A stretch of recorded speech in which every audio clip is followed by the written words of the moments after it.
Tahukah kamu pemerintah kolonial Belanda mengenakan pajak kepala dan kuku panjang bagi warga Tionghoa? Pajak ini tidak berlaku bagi peranakan Tionghoa atau Tionghoa Muslim. Seperti yang kita tahu, pajak masih menjadi topik hangat. Masyarakat geram melihat perilaku pejabat pajak dan keluarganya yang pamer harta dan gaya hidup mewah.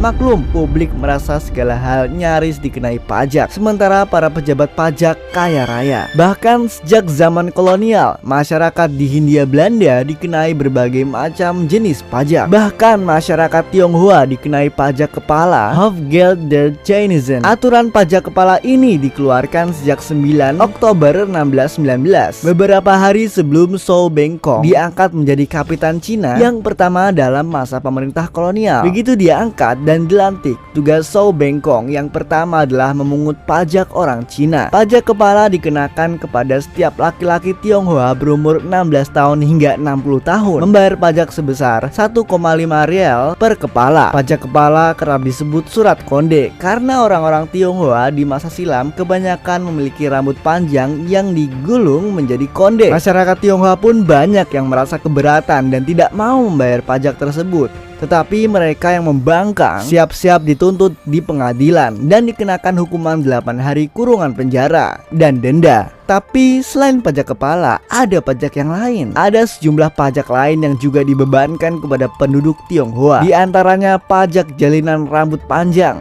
pajak kuku panjang, pajak judi, dan pajak candu. Pada zaman dulu, untuk mengingatkan warganya membayar pajak setiap awal bulan, kapitan Cina akan memasang bendera selama 3 hari di depan rumahnya. Pemasangan bendera ini sebagai tanda bagi penduduk Tionghoa di Batavia agar segera melunasi kewajiban pajaknya.